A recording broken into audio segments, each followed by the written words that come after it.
Паралелно со грижата за здравјето на граѓаните, се погласни се ставовите дека фокусот мора да биде насочен кон економскиот потрес што неминовно ќе следува откако пандемијата ќе стивна.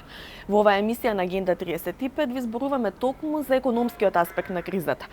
Објаснуваме какви се мерки презема Европската унија за да ги заштити економиите на земјите членки. А гостин ни и председателот на Комората на Северозападна Македонија Неби Хоџа. Останете со нас.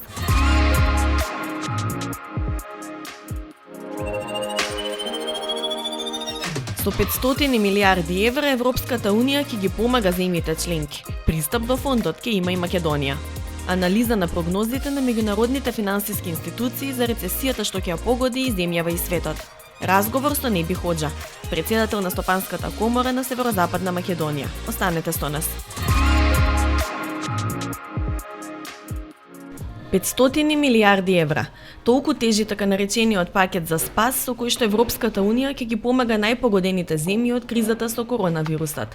Договорот го соопшти шефот на Еврогрупата, што е неформален совет на министрите за финансии од земјите членки, Марио Сентено, а се постигна по маратонски дискусии во Брисел во кои тешко беше да се усогласат позициите на националните држави. Веројатно токму и затоа францускиот министер за финансии Бруно Ле Маир го поздрави конечниот договор како најважен економски план во историјата на Европската унија, со коментар дека тој е доказ што унијата е подготвена да се соочи со тежината на кризата. Министрите сепак не успеа да се договорат за барањето на Франција и на Италија да се подели трошокот на кризата со издавање на така наречена корона обврзница.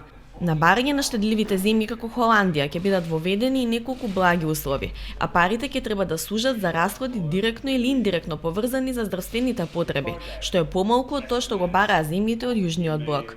Токму Холандија исто така и таа што смета дека овој фонд треба да е привремен. Разлики меѓу земјите има се уште и во однос на финансирањето на фондот. Некои држави сметаат дека тоа ќе треба да произлезе од издавање на заеднички долг, други бараат алтернативен начин за финансирање. И за ова да се реши, допрва ќе треба дополнително да се дискутира. Пакетот исто така е помал и од сумата на која повикуваше Европската централна банка, која што сметаше дека на блокот ќе му бидат потребни до 1,5 трилиони евра за да се справи со кризата. Главната компонента во пакетот за спас го вклучува Европскиот механизам за стабилизација, односно Фондот на Европската унија за финансиска помош, кој ќе ослободи 240 милиарди евра за трошење на високо задолжените земји, кои се под притисок. Министрите за финансии на Европската унија исто така се договорија и за мерката која вклучува 200 милиарди евра во гаранција од Европската инвестициска банка и Европската комисија за националните краткотрајни програми за вработување. Земјите надвор од еврозоната ќе можат исто така да користат делумно помош од механизмот според одредени критериуми. Пакетот за Македонија ќе биде наскоро формиран. Министрите се заложија дека откако ќе заврши кризата ќе ги вратат во ред јавните финансии. Дотогаш Европската комисија, чувар на буџетот на Европската унија, прифати да ги одмрзне строгите буџетски правила за земјите членки. Земјите се согласија и за предлагот на Европската комисија објавен минатата недела да се воспостави механизам за финансирање на националните системи за невработеност и со тоа да се помогне на граѓаните кои останале привремено или трајно без работа поради оваа криза. Рецесијата годинава веќе не е само песимистичка загриженост, туку станува факт, откако најрелевантните меѓународни финансиски институции потврдија дека економската активност ќе опаѓа како последица на рестриктивните мерки за запирање на ширењето на коронавирусот. Најпрво Светската банка објави прогноза според која македонската економија годинава ќе падне за 0,4% во некој пооптимистичко сценарио доколку пандемијата би се смирила до јуни. Но ако кризата продолжи цела година, падот на бруто домашниот производ би достигнал до 2%.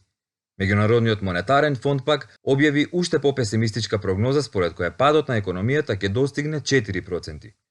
Домашните институции, иако првично покажаа поголем песимизам и креираа сценарија за намалување на буџетските приходи и до 60%, што аналогно би значило дека падот на економијата би бил дури 35% годинава, сега прават нови проекции. Ние би рекла дека ќе излеземе и од Министерството за финансии со точна наша проценка, меѓутоа објавувањето на тие проекции беше нормално услови дел од фискалната стратегија која што се објавува во мај, додека сега ќе излеземе со наши проекции, меѓутоа истите се горе-доле очекувам и нашите и на Народната банка би се движеле во линија со овие проекции кои што веќе беа соопштени.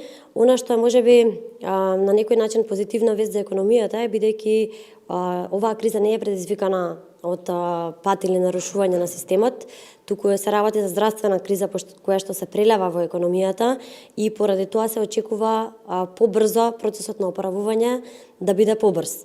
Тоа бе можеби на некој начин позитивно. И ММФ и Светската банка во исто време објавија и по една добра вест за нас. Најпрво ММФ одобри заем од 176,5 милиони евра, што е двојно повеќе од првично бараната сума и е всушност максималната квота што Македонија може да ја добие. А потоа и Светската банка потврди дека работи на програма за финансиска поддршка од околу 140 милиони евра. Во услови на пат на економската активност, кога се очекува намалување на приходите во државната каса, а задолжувањето на меѓународните пазари на капитал е сосема неизвестно, ова е значајна финансиска поддршка. Оваа финансиска поддршка за нас е од исклучително значење, како за спроведување на фискалните мерки, така и за обезбедување на натамошен раст на девизниот потенцијал на нашата економија, односно за зголемување на нивото на девизни резерви. На овој начин се создава поголем простор за спроведување релаксирана монетарна политика и за обезбедување на олеснети финансиски услови за кредитирање на погодените компании и граѓани. Овој инструмент има и катализаторска улога, односно тој е значајна алатка која што овозможува и поголем пристап до други надворешни извори на финансирање, вклучително и до европските.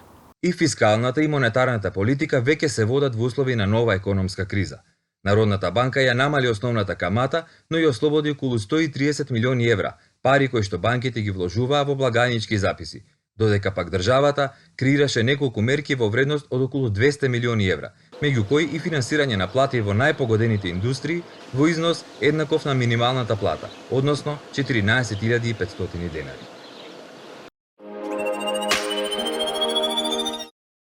Половина од компаниите работат со редуциран капацитет поради состојбата предизвикана од коронавирусот во државата, проценуваат од Стопанската комора на Северозападна Македонија.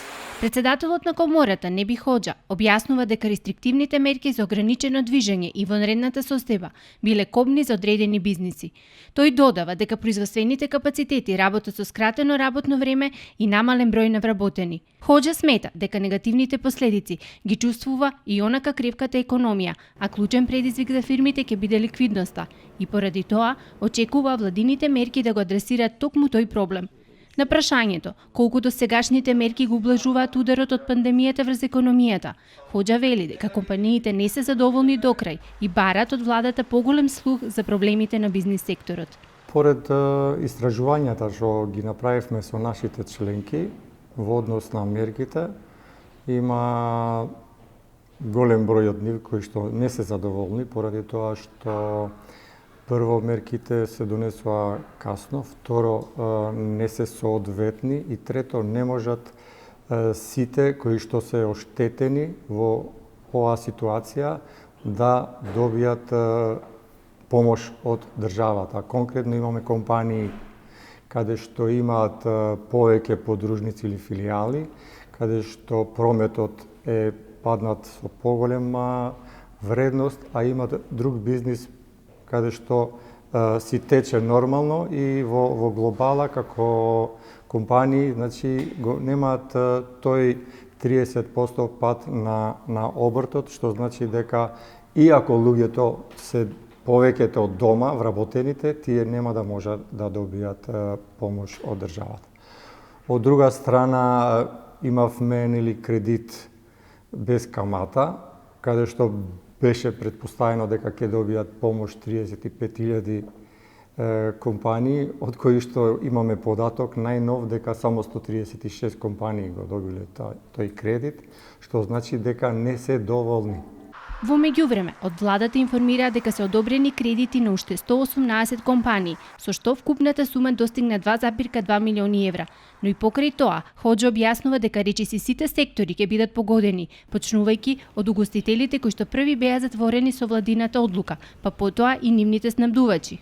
Тие што ги снабдуваат, значи производните капацитети, работат со редуцирано работно време, со редуциран број на вработени, дел од нив дури затвориле, кои што имаат можност и за извоз, каде што државите кои што извезуваат, им забраниле да извезуваат за овој период некои производи, така да воопшто некаде над 60% од компаниите работат со редуциран капацитет. И од сопствено искуство како газда на Златарски дуќан во старата Скопска чаршија, Хоџа вели дека рестрикциите во движењето на граѓаните директно влијаат врз приходите од продажбите на дуќанџиите. Еве, ние сме отворени, сакаме да работиме, меѓутоа побарувачка нема, луѓе немаат, не размислува никој за нешто екстра, освен прехранбените артикли.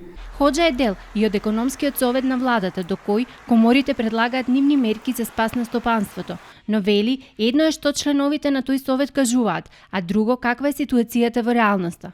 Народната банка бројките покажаа дека ние сме стабилни, дека имаме финансиски можности, од друга страна на терен не гледаме нешто што би можело да го задоволи бизнис секторот. Затоа мислам дека сега е таква ситуација што владата треба да се насочи на капиталните инвестиции што се од друг приоритет, да ги остави на страна, да се насочи во подигање и воздржување на ликвидноста на компаниите, за да после тоа што побрзо ние функционираме и го одржуваме тој континуитет кој што сме го имале и пред тоа.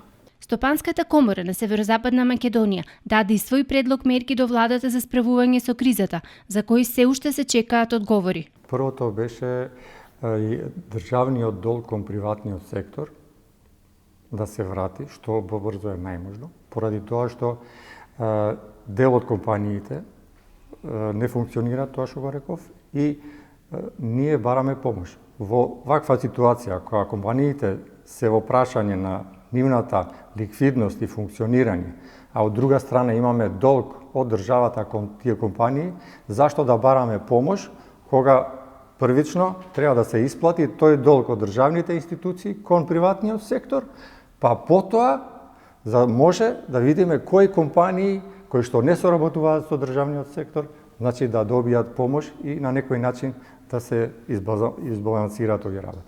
Од друга страна, побаравме, значи, аконтацијата на порез на данок на добивка. Значи, компаниите се принудени авансно да го плаќаат на квартали. Така да побаравме овој период кога знаеме дека ретко која компанија ќе покаже профит, зашто да плаќаме аванс кога знаеме дека немаме да имаме профит. Во однос на процедурата за аплицирање за искористување на владините економски мерки, Хоџа смета дека државата треба да биде попрагматична во овој дел, бидејќи ги има сите информации во електронска форма и помошта треба да биде автоматска.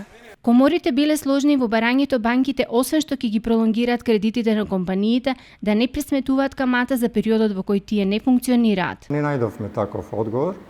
Банките го пролонгираа кредитот, меѓутоа каматите за овој период кои што нема да функционираат, ќе им се израчунаат во следниот период, значи пак банките нема да имат загуби, него тоа ќе биде на терет на бизнисот. Што значи дека во ваква ситуација мора да бидеме сите солидаризирани со ситуацијава, секој кој што може да се помогне меѓу себе, а плюс тоа што имаме компании кои што имаат можност сега да функционираат, за да дојдат до свежи пари на пазарот, многу е битно банките да имат поедноставни можности за добивање такви кредити за развој, поради тоа што целата економија е во застој, а имаме дел од компаниите кои што функционираат, барем тие компании да се промовираат и да се поддржат со финансии за да некако